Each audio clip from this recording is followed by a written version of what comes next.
సింహాసనాసనుడైన గొప్ప దేవా, నీ పరిశుద్ధ పాదములకు వందనాలు స్తోత్రాలు చెల్లించుకుంటూ ఉన్నాం. నీ కృపా కనికరమును బట్టి 8వ నెలంతా కాపాడి 9వ నెలలోనికి నీ సన్నిధిలోనికి మమ్మల్ని చేర్చున్నందుకు వందనాలు. అది ప్రాముఖ్యమైన నీ మాటలకు వచ్చాం. నాతో మాట్లాడండి, మాతో మాట్లాడండి. ఎవరికి ఏం మాటలు అవసరమో ఆ మాటలతో మీరు మాట్లాడి నింపి బలపరచమని యేసు పరిశుద్ధ నామమున ప్రార్థిస్తున్నాము మా పరమ తండ్రి. హల్లెలూయా. గట్టిగా చెప్పండి, హల్లెలూయా, హల్లెలూయా. మంచిది. మహాదేవుని కృపను బట్టి మనము కాపాడబడుతూ నడిపిస్తూ ఉన్నామంటే అనేకమైన సందర్భాలలో, అనేకమైన విషయాలలో మనలను కాపాడుతూ, మనల్ని నడిపిస్తూ, మన ద్వారా ఇతరులను కూడా కాపాడతాడట. ఎలాగ ఇతరులను కాపాడతాడు చెప్పండి? మన ద్వారా ఇతరుల ద్వారా ఎలా కాపాడతాడు? ఒక ప్రార్థన విశ్వాసము ద్వారానే కాపాడు. సపోజ్ ఇంట్లో ఒక తండ్రి తల్లి నమ్ముకున్నారనుకోండి, వాళ్ళు చేసిన ప్రార్థన బట్టి పిల్లలని కాపాడు. పోనీ తల్లిదండ్రులు ప్రభుని వెంబడించలేదు, ప్రభుని ఎరగరు, ఆ కుటుంబంలో ఒక్కరు ప్రభుని నమ్మినా ఆ కుటుంబం అంతా కాపాడుతాడు దేవుడు. స్తోత్రం. ఎందుకని కాపాడుతాడంటే ప్రార్థనలో ఉన్నంత విలువ, ప్రార్థనలో ఉన్నటి శక్తి, ప్రార్థనలో ఉన్న హోలీ స్పిరిట్, ఆ ప్రార్థన కలిగి ఉంటే మనం ఆశీర్వదింపబడతాం. అలాంటి ఆశీర్వాదాన్ని మనం పొందాలంటే దేవుని యందు మనం ఏం చేయాలంటే మన ప్రభు అయిన యేసుక్రీస్తునందు విశ్వాసం చాలు. విశ్వాసం లేకపోతే మనం ఏమీ చేయలేము, ఏమీ సాధించలేము.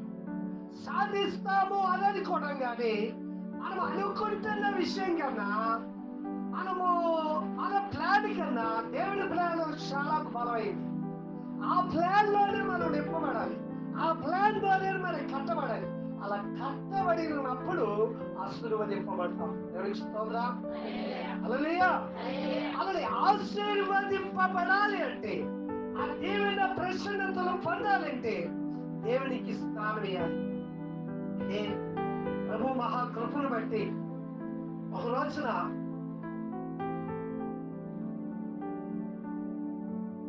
అబ్రహాము గారికి ఆయన చేసిన ప్రార్థనను బట్టి అతని ద్వారా గొప్ప కార్యము జరగటానికి ఒక అవకాశం వచ్చింది. ఏంటండి, అతని ద్వారానే అవకాశాన్ని ఎందుకు ఇచ్చాడు అని మనం ఆలోచిస్తే, అతడు చేసిన భక్తిని బట్టి, అతడు చేసిన ప్రార్థనను బట్టి అతనికి ఒక అవకాశం ఇచ్చాడు. ఎందుకని అంత అవకాశం ఎందుకని ఇచ్చాడు అంటే, అతడు ప్రభువుకి ఇష్టమైన వాడు, ప్రభు ప్రార్థనలో బలమైన వాడు, ప్రభు చిత్తమును చేయించున్నవాడు, ఒక తీర్మానం కలిగి ఉన్నాడట. మనం కూడా ఒక తీర్మానాలు చేస్తాం. రే, ఎంత కష్టమైనా, ఎంత బాధ అయినా, నీ భార్య వచ్చినా, నీ పిల్లలు కలిగినా కొంచెం నన్ను కూడా చూడరా అని ఎవరితో చేస్తాం? మన కుటుంబీకులతో చిన్న మనవిని చేసుకుంటూ ఉంటాం. అయితే మనము కూడా అంటాం ఒక ఆలోచన, అమ్మా నేను ఉద్యోగం చేస్తుంది ఎందుకు తెలుసా, నేను కష్టపడుతుంది ఎందుకు తెలుసా, ఇప్పుడు వరకు అద్దెంట్లో ఉన్నాం, నేను ఒక ఇల్లు సంపాదించాలన్నానమ్మా, అదమ్మా నా ఆశ అని తల్లితో తండ్రితో చెబుతాడు. ఇదొక గొప్ప మనిషి.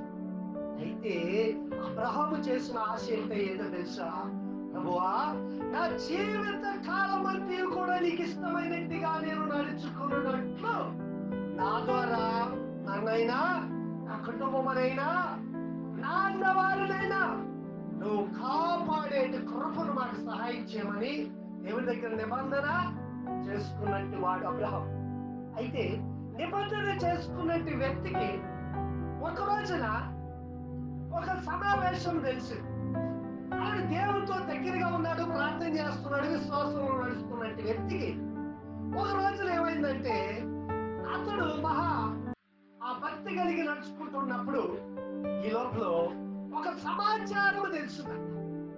ఆ సమాచారానికి ముందుగా పరిశుద్ధ లేఖన వాక్యములో నుండి ఒక వాక్య భాగాన్ని మనం చదువుకుందాం. చూడండి, కీర్తనలు 110వ అధ్యాయము 4వ వాక్యాన్ని చదువుదాం. అనేది కీర్తన, మెల్కీసెదెకు క్రమము చొప్పున నిరంతరము యాజకుడవై యుందువని యెహోవా ప్రమాణమును చేసి ఉన్నాడు. ఆయన మాట తప్పనివాడు. హల్లెలూయా, హల్లెలూయా. ఈ మెల్కీసెదెకు ఎవరు? ఈ మెల్కీసెదెకు నిరంతర యాజకుడు ఎవరు? ఈ మెల్కీసెదెకుకి అబ్రహాముకి సంబంధం ఏమిటి అనే విషయాన్ని గమనిస్తే, అబ్రహాము తమ్ముడు కొడుకు లోతు తెలుసుగా మనందరికి. ఎవరు? మన లోత, అబ్రహాము లోత? ఎవరు లోతు? ఆ మన లోతు కాదు కదా. మన లోత చెప్పండి, చెప్పండి. మన లోత, ఆ లోత? ఆ వైపు చూడండి. మీరు ఏదో అనాలోచనగా ఉన్నారు, లేకపోతే కరెంట్ సరిపోవట్లేదు, లైట్ సరిపోవట్లేదు. చెప్పండి, ఎవరు లోతు? ఎవరు లోతు? ఆళ్ళ లోతు అంట. ఆళ్ళ లోతు కాదు, మన లోతు కూడా ఉంటుంది. తెలుస్తుందా? ఆ లోతు కాదు. అబ్రహాముకి అన్న కొడుకైన లోతు. ఎక్కడున్నాడు ఆయన? లోతు ఏ గ్రామంలో ఉన్నాడు? సొదొమ గొమొర్రా గ్రామంలో. సొదొమ గొమొర్రా గ్రామంలో ఉంటే, ఇది అమోరీయులను అమాలేకీయులను ఆ దేశంలోకి వెళ్ళి సొదొమ గొమొర్రా పట్టణములో ఆ రాజుల యొక్క సైన్యమును, ఆ యొక్క గ్రామంలో ఉన్న ఆస్తుపాస్తులను, మనుషులను, స్త్రీలను ఎత్తుకుని వెళ్ళిపోయారు. వెళ్ళిపోయినప్పుడు అబ్రహాం గారికి ఒక సమాచారం ఒకరు తీసుకొచ్చాడు. అక్కడ ఎలా తీసుకొచ్చాడంటే, పరుగు పరుగున వచ్చాడంటే అబ్రహాం దగ్గరికి. ఎలా వచ్చాడు? పరుగు పరుగున వచ్చి అబ్రహాం గారికి ఒక సమాచారమును తెలియపరచడానికి వచ్చాడు. ఏమని తెలియపరుస్తున్నాడు? అక్కడ ఒక వాక్యం చదువుకున్నాం. ఆదికాండము 14వ అధ్యాయము చూడండి. ఆదికాండము 14వ అధ్యాయములో 13వ వాక్యాన్ని చదువుదాం. 13 చదవండి, లేకపోతే 12 చదవండి, మీకు అర్థమైంది. అబ్రహాము సహోదరుడిని కనుక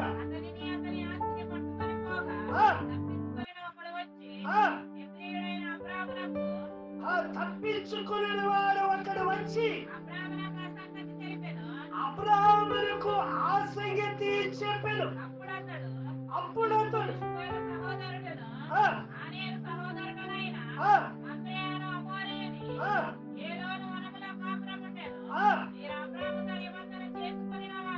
అబ్రహాముతో నిబంధన చేసుకుని వారిల్లు. హల్లెలూయా. ఏమని నిబంధన చేశారంటే, అయ్యా అబ్రహామా, నువ్వు దేవుడి చేత ఆశీర్వదింపబడిన వాడివి, నీవు దేవుని పని చేస్తున్న వాడివి, యాజకుడు, నువ్వు సేవకుడివి. అయితే నీ వైపైనా, ఈ యొక్క వంశం వైపైనా, మీ మనుషుల వైపైనా, మీ ఆస్తుల వైపైనా మేము ఒక పన్నెత్తు మాట అనము, వాటి వైపు మేము కాళ్ళు వేయము, ఎవరికి నష్టము చేయమని ఒక నిబంధన చేసుకున్నారట. నిబంధన ఏంటి? మాట ఇచ్చారు. ఎవరి? మేము వాటికేమో నష్టము చేయమని. అబ్రహాముతో చేసిన మాటలు వాళ్ళు మరిచిపోయారో, లేకపోతే అబ్రహామునికి సంబంధించిన వాడు కాదు ఈ లోతు అనుకున్నారు. వీళ్ళు వచ్చి ఏం చేశారు? సొదొమ గొమొర్రాలో ఉన్న లోతుతో ఉన్న మనుషుల్ని, వారి కుమార్తెల్ని, వారి బంధువుల్ని, స్త్రీలను తీసుకుని వెళ్ళిపోయిన తర్వాత ఒకడు పరుగున వచ్చాడంట. ఎవరి దగ్గరికి? అబ్రహాము గారి దగ్గరికి. అయ్యా అయ్యా అయ్యా, ఎప్పుడు అబ్రహామా, ఏంటి ఎంత పరుగున వస్తున్నావు? ఏంటి, ఏం సంగతి, ఏం జరిగింది చెప్పు. ఏం జరిగిందంటే, ఇదిగో నీ సహోదరుడైనా నీ తమ్ముడి కొడుకుని లోతును వారి ఆస్తుపాస్తులను సుదూర గుమరలో ఉన్న మొత్తం తీసుకుని వెళ్ళిపోయారయ్యా, నీతో నిబంధన చేసిన అశ్షూరు రాజులు అన్నప్పుడు వెంటనే చూడండి అబ్రహాము గారు చేసిన మాట 14 వచ్చింది అమ్మా.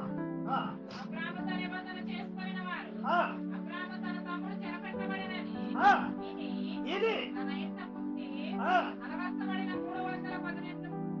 312 మందిని ఎంత పెట్టుకుని ఆ రాజులను తరిమారు. అతడు అతని దాసులను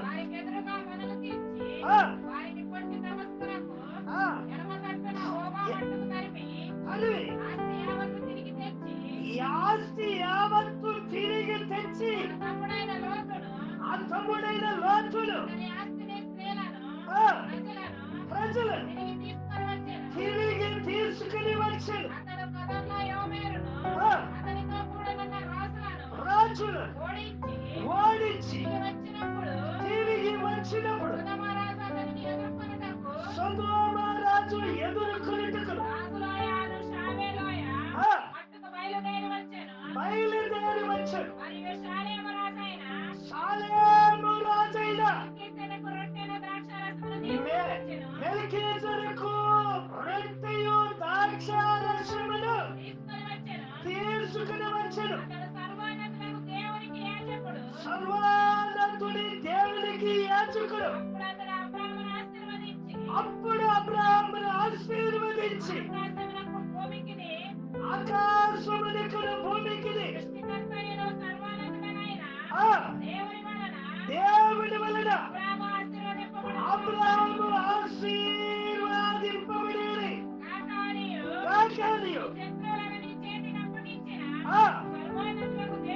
దేవుడు స్తుతింపబడును గాక అని చెప్పాను. చప్పట్లు పెట్టండి, గట్టిగా చప్పట్లు పెట్టండి. హల్లెలూయా, హల్లెలూయా, హల్లెలూయా. ఎవరిచ్చారు యుద్ధములో అమాలేకీయులను? ఎంతమందిని తీసుకెళ్ళాడు? ఎకరాలు తీసుకెళ్ళాడు? అబ్రహాము ప్రదేశంలో ఉన్న, అబ్రహాము ప్రాంగణంలో ఉన్న అబ్రహాముకి చెప్పిన మాట ప్రకారంగా నడిచినంటే 312 మంది పైగా తీసుకుని ఎక్కడికి వెళ్ళాడు? అసూరు రాజులైన వారు అండి అది సొదొమ గొమొర్రాల ఆస్తిని వారి యొక్క కుమారుడిని స్త్రీలను తీసుకుని వెళ్తూ ఉంటే చూడండి, ఈ జన సమూహం అంతా కూడా వెళ్ళి ఈ జన సమూహాన్ని ఆ అసూరు రాజులు అమాలేకీ రాజులు అందరినీ తరిమి కొట్టాడు. ఈ ఎంత యుద్ధము చేయటానికి గల కారణం ఏంటంటే అబ్రహాముతో దేవుడు చేసిన నిబంధన. అదే నిబంధన చేసిన రాజు షాలేము రాజు అని మెల్కీసెదెకు అని చూడండి యుద్ధములా జయించాడు. యుద్ధము అనగా నీకు నాకు కూడా యుద్ధం వస్తుంది. ఆ యుద్ధం అంటే ఏ యుద్ధము చూస్తామంటే మనకి భార్య ఉందనుకో, భర్తతో యుద్ధం చేస్తాం. ఏదో చెప్పండి, ఏదో నీకు అర్థమవుతుంది. నేను చెప్పలేదు, తర్వాత చెప్తాను. భార్య భర్తల కోసం పోకూడదు. పొడవచ్చులోనికి నేను అన్నా నీకు తెలియదు కానన్నా, అన్నా నీకు తెలియదు కానీ మా ఆవిడ గురించి అబ్బో చాలా బాగా చూస్తానన్నా, బాగా చూస్తానన్నంటే అర్థమైపోయింది. ఈరోజు స్తోత్రం. ఎవరు చూస్తారా అంటే నన్ను బాగా చూస్తానని బాగా చూసిన వారి కోసం ఏ భర్త చెప్పండి. అలాగే భార్య కూడా అంటారు, అన్నా నీకు తెలియదు కానన్నా మా ఆయన ఎంత బాగా చూసుకుంటాడు, ఎంత బాగా నన్ను ఎత్తుకుంటాడు అని ఎటకారంగా చెప్పిన మాట అనిపించిందా?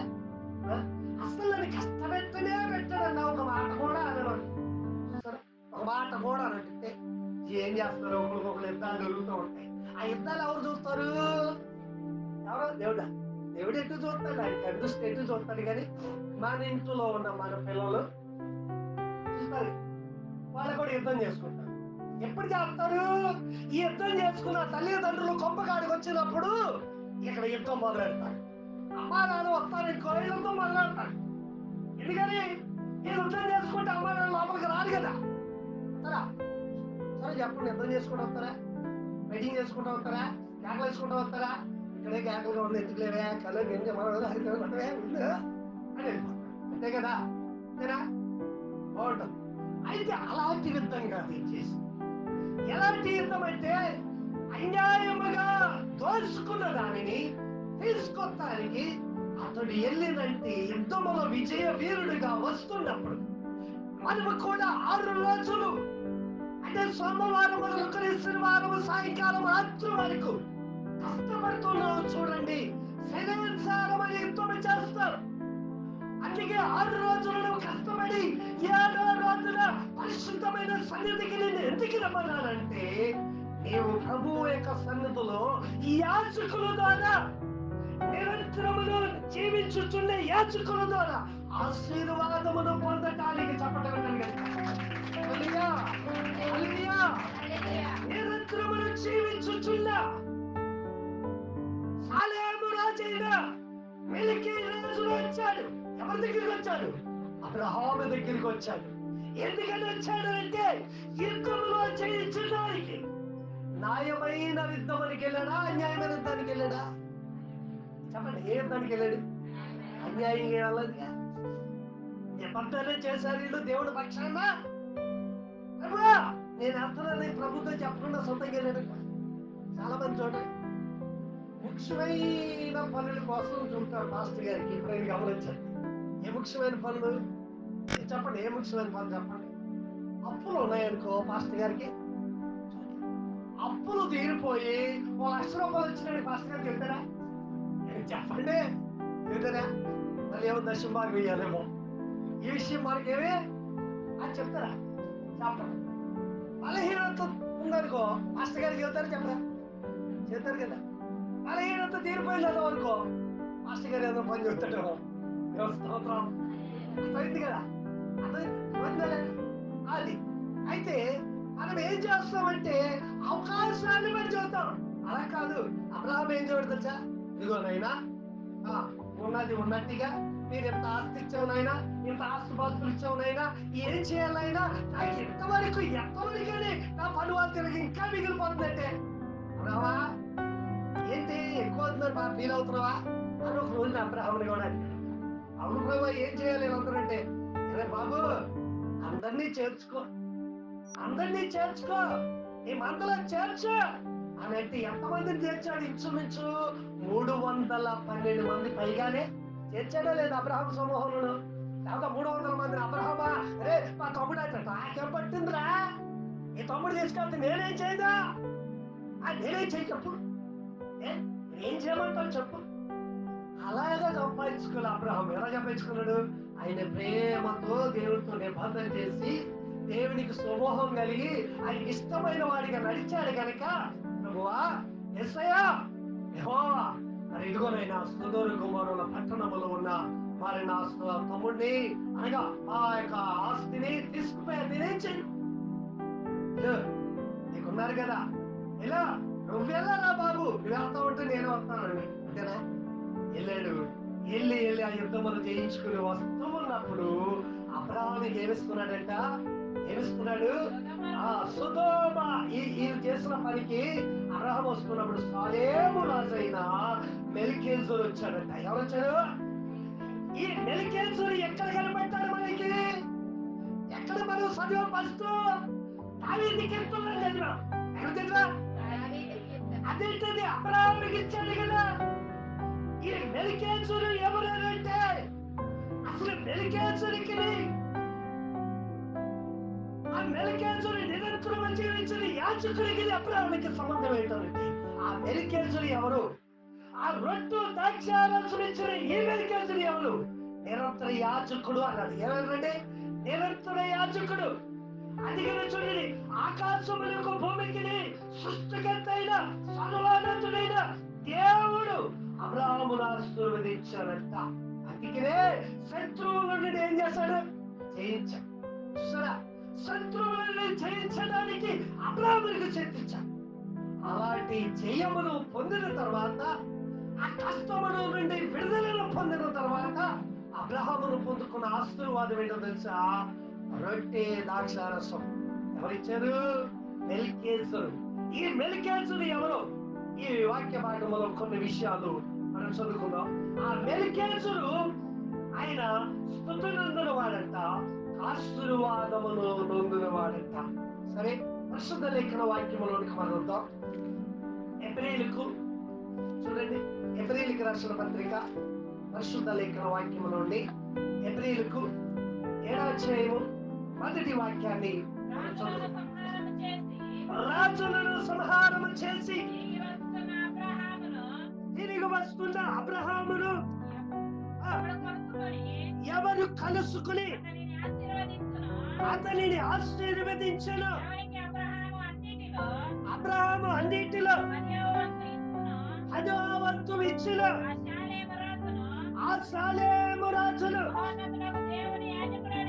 ఆ మహోన్నతుడైన దేవునికి యాజకుడైన మెల్కీయేసుడు నిరంతరమును యాజకుడిగా ఉన్నాడు. అతనికి పేరుకు మొదట నీతికి రాజనీయం, సమాధాన రాజని,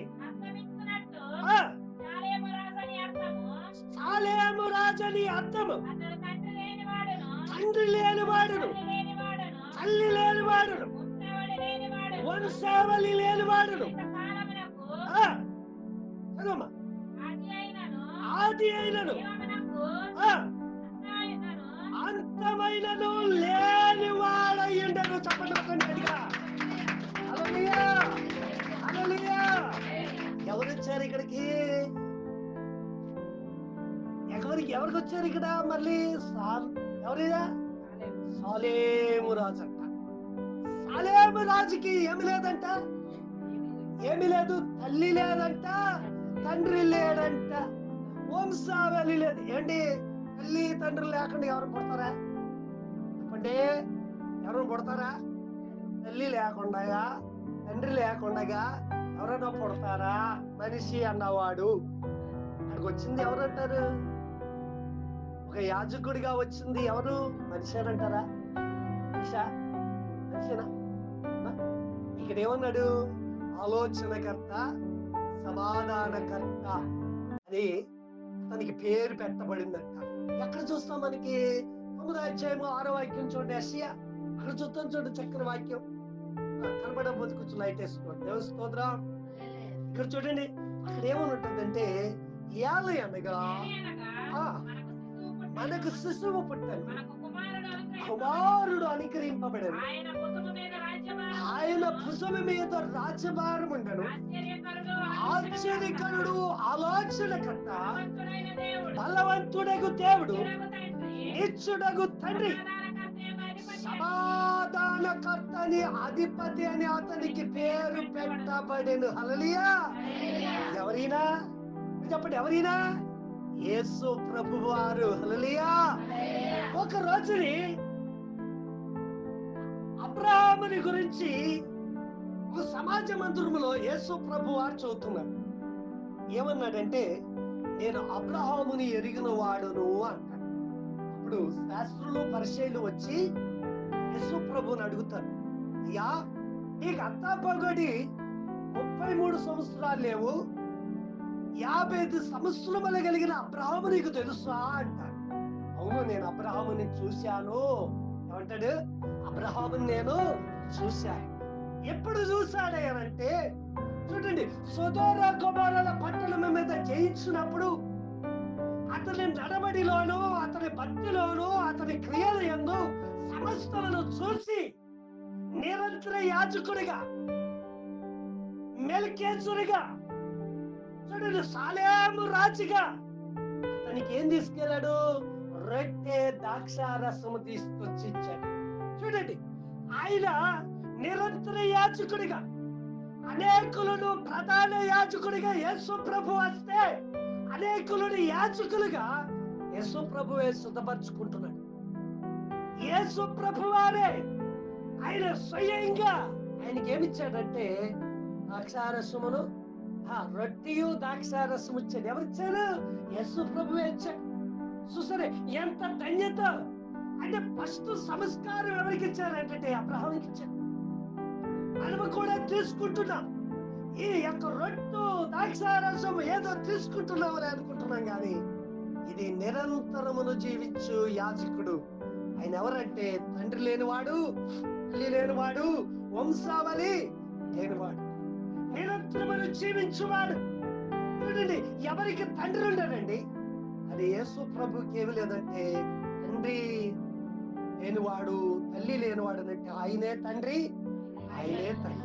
చూసారా, ఆయనకి వంశావళి అంటే ఆది అంతము లేనివాడంట. ఎవరంటే మన ప్రభు ఆది అంతము లేనివాడు, నిన్న నేడు ఎప్పుడు ఒకే రీతిగా ఉన్నాడు. మనమే పరిస్థితులను బట్టి మారిపోతాం, అవకాశాలను బట్టి మారిపోతాం.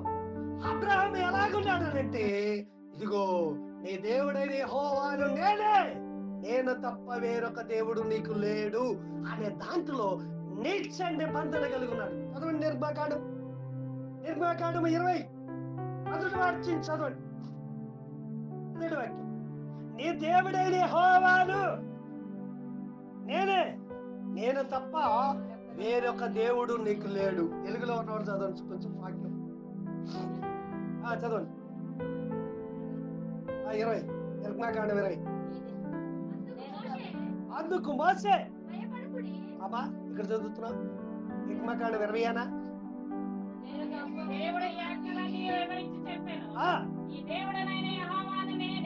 ఈ దేవుడైన యెహోవాను నేనే, నేనే దాసుల గృహమైన ఐగుప్తు దేశములో నుండి నేను ఎలపలికి రప్పించింది, నేను తప్ప వేరొక దేవుడు నీకు ఉండకూడదు.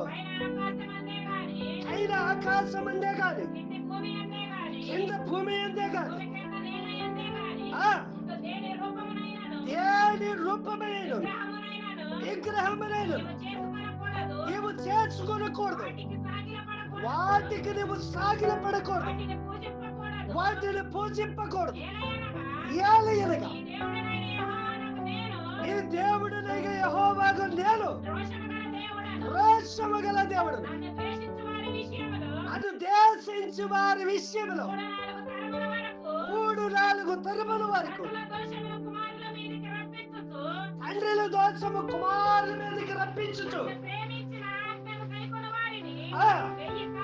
1000 తరముల వరకు కరుణించువాడనై ఉన్నాడని చెప్పాను. హల్లెలూయా, హల్లెలూయా. స్థితి కలిగింది కదా, కష్టము కలిగింది కదా. అయితే ఈ కష్టములు ఆదుకునేవాడు ఎవరని ఆలవైపు ఏడువైపు పరిస్థితులను బట్టి మారలేదు అబ్రహాము. మారికొండగా ఏం చేయాలంటే నిరంతరమును జీవిస్తున్న యాజకుడైనట్టి ప్రధాన యాజకుడైన యేసు ప్రభునికి లోబడి, ప్రభువా ఈ యుద్ధములో జయించుటకు నా వైపేది కాదు, అదే నాకు ఇచ్చిన ఈ ప్రజలను తీసుకెళ్తున్నాను నీ చిత్తము అని ఆ ప్రజలందరినీ తీసుకుని వెళ్ళి ఆ యుద్ధములో జయమును పొందినప్పుడు అబ్రహాముకి ఇస్తున్నట్టే గొప్ప విరుదు ఏమిచ్చాడు చెప్పండి, ఏమిచ్చాడు? ఆ ద్రాక్షారసము, రొట్టెయు ద్రాక్షారసం ఇచ్చి గొప్ప ఆశీర్వాదమును పొందారు. అందుకే చూడండి, ఇంకొక వాక్యం చదువుకుందాం. అదే హెబ్రీయులకు 7వ అధ్యాయము 6వ వాక్యం కూడా చదవమా. 6వ వాక్యం హెబ్రీయులు 7వ అధ్యాయము 6వ వాక్యం. వారితో మెల్కీసెదెకు అబ్రహాము దగ్గరే 10వ వంతు పుచ్చుకుని ఆశీర్వదించను. తక్కువవాడు ఎక్కువ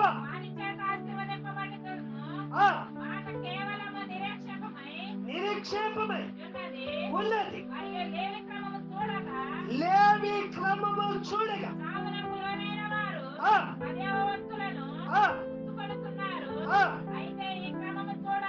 ఈ క్రమము చూడగా జీవించుచున్నారని సాక్ష్యము పొందినవారు పుచ్చుకొనుచున్నారు. అంతేకాక ఒక యుద్ధములో చెప్పిన సరే అబ్రహాము ద్వారా ఇచ్చాను. ఎలాగనగా ఆ మెల్కీసెదెకు పితరులను కలుసుకున్నప్పుడు లేవి తమ గర్భములోనే ఉండెను. హల్లెలూయా. సరే, ఏం చేయాలి తెచ్చండి? ఆ రొట్టె తీసుకున్నాడు, ద్రాక్షారసం తీసుకున్నాడు. తీసుకున్న తర్వాత ఆశీర్వదింపబడిన తర్వాత అబ్రహాం ఏం చేశాడంట? కలిగిన దాంట్లో అన్నిటిలోనూ మెల్కీసెదెకుకి అంటే సాలేము రాజుకి 10వ ఇచ్చాడు. ఏమిచ్చాడు? 10వ ఇస్తే అన్నిట్లో కలిగిన వాటిలో అన్నిట్లో ఇచ్చాడు. ఆ ఇచ్చినప్పుడు అప్పుడు ఆశీర్వదిస్తున్నాడంట. అప్పుడు అన్నాడంట అబ్రహాముని, అబ్రహామా, నీలో నుండి యాజకులు వస్తారు. ఇలా నుంచి నీలో నుండి యాజకులు వస్తారు. యాజకులు అనగా లేవి సంతానం వస్తుంది. లేవి సంతానం ఎవరంటే అహరోను, మోసే అనేవారు నీ గర్భము నుండే పుడతారు అని. అది గొప్ప ఆశీర్వాదాన్ని పొందారు. నీ ద్వారా ఆశీర్వదింపబడుతున్నావు. నీ ద్వారానే గొప్ప కార్యం జరిగింది. నీ ద్వారానే మేలాశీర్వాదం జరిగింది. ఎంత గొప్ప ఆశీర్వాదం పొందాడండి ఈ మెల్కీసెదెకు ద్వారా. అదే మెల్కీసెదెకు ద్వారా ఇంకొక ఆశీర్వాదం కూడా ఉంది. 11వ వచనం కూడా చదువు. ఆ లేవీయులు యాజకులై ఉండగా ఆ యాజకుల వలన సంపూర్ణ స్థితి కలిగిన షాలోము క్రమములో చేరిన వారిని చెప్పబడక మెల్కీసెదెకు క్రమము చొప్పున యాజకుడు రావాల్సిన అవసరమేమి? ఇదియో కాక అవశ్యముగా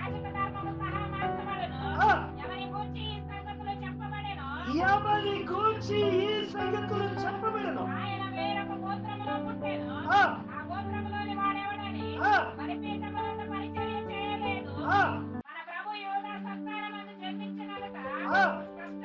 స్పష్టమే. మోసే ఏమీయూ చెప్పలేదు.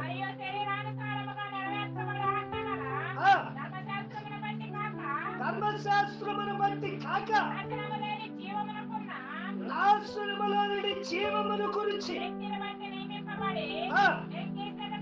మెల్కీసెదెకును పోలిన వాడైన ఏరొక యాజకుడు వచ్చి ఉన్నాడు. మేము చెప్పిన సంగతి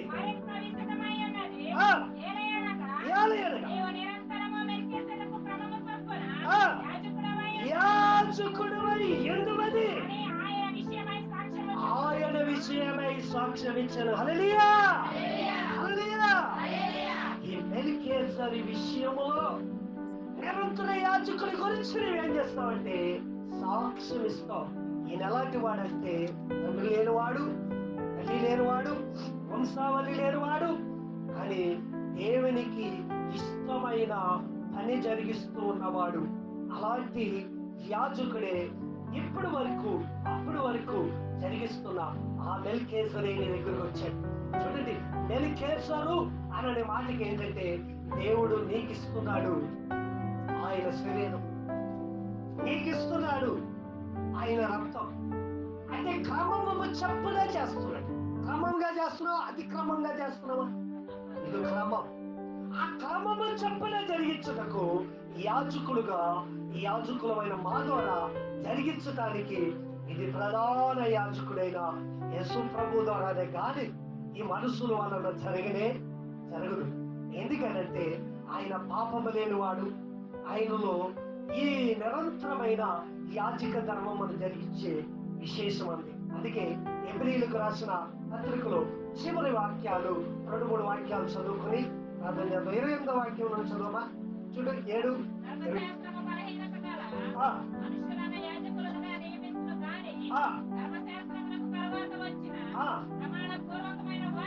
వాక్యం నిరంతరము సంపూర్ణ స్థితి పొందిన కుమారుడిని నియమించను కనుక ఆయన ఆ ప్రధాన యాజకుల వలె మొదట తన సొంత పాపముల కొరకు, ఆ, తరువాత ప్రజల పాపముల కొరకును ఆ, దినదినము బలులను ఆ, అర్పింపవలసిన అవసరము గలవాడు కాడు. కాడు. తనను తాను అర్పించుకున్నప్పుడు తనను తాను అర్పించుకునేటప్పుడు ఒక్కసారే ఈ పని చేసి ముగించెను. ఒక్కసారే ఈ పని చేసి ముగించాను. చప్పట్లు కొట్టు అర్థమైతే. హల్లెలూయా, హల్లెలూయా. ఒకేసారి మనం ఒకసారి పుట్టాము, రెండుసార్లు పుట్టాము. ఒకసారి పుట్టాము, ఒకసారి కరెక్ట్గా వచ్చాం. ఒకసారి తల్లి గర్భములో పుట్టాం, ఒకసారి యేసు క్రీస్తులో, అంతే కదా. ఎన్నిసార్లు పుట్టాం? ఒకేసారి పుట్టిన వాళ్ళు ఎవరంటే మాట మాటికి చేస్తానే ఉంటాం. ఏంటది? ఆ? ఏమని? మాట మాటికి చేస్తూనే ఉంటారు. ఎలాగా? ఒకేసారి పుట్టామనుకోండి, ఒకేసారి పుట్టినప్పుడు ఏం చేస్తామంటే ముగింపు ఉండదు. ఎవడదు? ముగింపు ఉండదు. నీవు నిజముగా రెండోసారి పుట్టిన వాడవైతే ఒక్కసారిగానే ఏదైనా పులుస్తాం, ఏదైనా సరే ముగిస్తాం. ఎందుకంటే నిరంతరమును జీవించు ప్రధాన యాజకుడైన సర్వానందుడైన యాజకుడైన మెల్కీసెదెకు నీతో ఉంటాడు. సాలేము రాజు అంటే ఏంటో తెలుసా? సాలేము రాజు అనగా సాలేము రాజు. ఈ రెండు కలిపితే ఏంటో తెలుసా? యెరూషలేము. దేవుడికి స్తోత్రం. హల్లెలూయా. స్థిరమైన స్థితిగతి, స్థిరమైన ఆశీర్వాదమైన దీవెనకరమైన ప్రసన్నతలో నన్ను ఉంచాలనే నిరంతర యాజకుడైన ప్రధాన యాజకుడైన ఒకేసారి అతడు పాపము లేదు, ఆయన పాపము కోసం పరిహారము లేదు. అయితే అనేకులైన పాపముల కొరకు తనను తాను అప్పగించుకున్నట్టు ఎవరైనా మెల్కీసెదెకు క్రమము చొప్పున జరిగించుటకు ఆ రాజే చూడండి, గొప్ప రాజు. అలాగా ఆ రొట్టె తీసుకున్నాడు, ద్రాక్ష రసం తీసుకున్నాడు. ఆ యొక్క మెల్కీసెదెకు చేత ఆశీర్వదింపబడిన తర్వాత సొదొమ గొమొర్రా రాజు వచ్చాడంట. వచ్చి ఒక మాట అడిగాడు అబ్రహాం, అయ్యా వందనాలండి అని. ఏంటి చెప్పయ్యా? అయితే మీరు ఇప్పుడు తీసుకొచ్చారు కదా అమోరీయుల దగ్గర, మరి ఆస్తులంతా తీసుకొచ్చారు కదా ఈ అబ్రహాం గారు, ఈ ఆస్తులంతా నువ్వే తీసేసుకో. నీ దగ్గర ఉన్నారు చూడు మనుషుల్ని, అది నాకు ఇచ్చేయి అని అడుగుతున్నాడు. అప్పుడు అడుగుతున్నప్పుడు అబ్రహాం ఏం చెబుతున్నాడు చూడండి. అబ్రహామును ధనవంతుడిగా చేసిందనని నీవు చెప్పకుండానట్టు ఒక నూరు పోగైనను చెప్పులు వారైనను ఏదైనను తీసుకుని ఆకాశమునకును భూమికి సర్వోన్నతుడు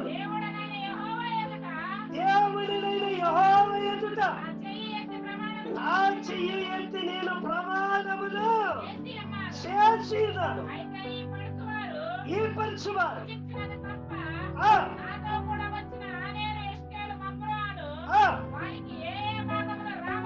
ఏ భాగములు రావలను మాత్రము తీసుకుని మరి సొదొమ రాజుతో చెప్పాను. హల్లెలూయా.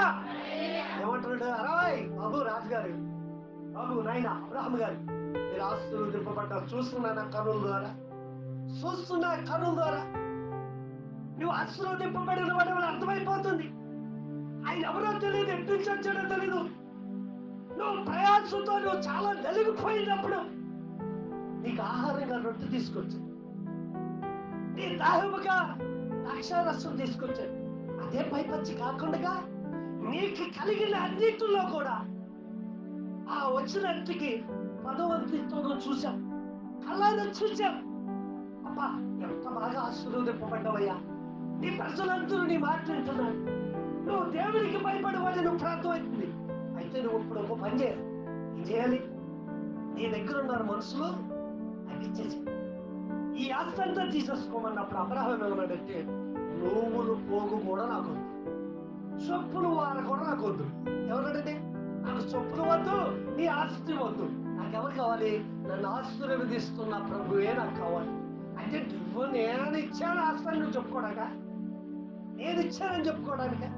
చాలా వరకు నేను సేవకులకు వెళ్ళినప్పుడు కొంతమంది ఏమంటారు తెలుసా, అలా చెప్పుకుంటారు, ఆ పాస్టర్ గారు వచ్చాడంటే దానికోసమే ఏమే చూడు పాస్టర్ గారు కానుక వచ్చినట్టున్నాడు, ప్రార్థన చేసి పంపించే మరి అంటాడు. ఏమంటాడు? కానుకొచ్చాడంట. ప్రార్థన చేస్తాం, మీ పేర్లు ఎత్తి ప్రార్థన చేసినప్పుడు కొంచెం ఇబ్బందుల్లో ఉన్నారనో, లేకపోతే మీరు గొప్ప మేలు జరిగి ఆశీర్వదింపబడ్డారనో, మీకోసం ఇంకేం చేస్తాం? ఆ మేలులోనే గర్వించుకోకుండా ప్రార్థన పూర్వకంగా బలపడాలని మేము వస్తూ ఉంటాం. సేవకులు అడుగు పెట్టడం అంటే అసహజంగా కదా.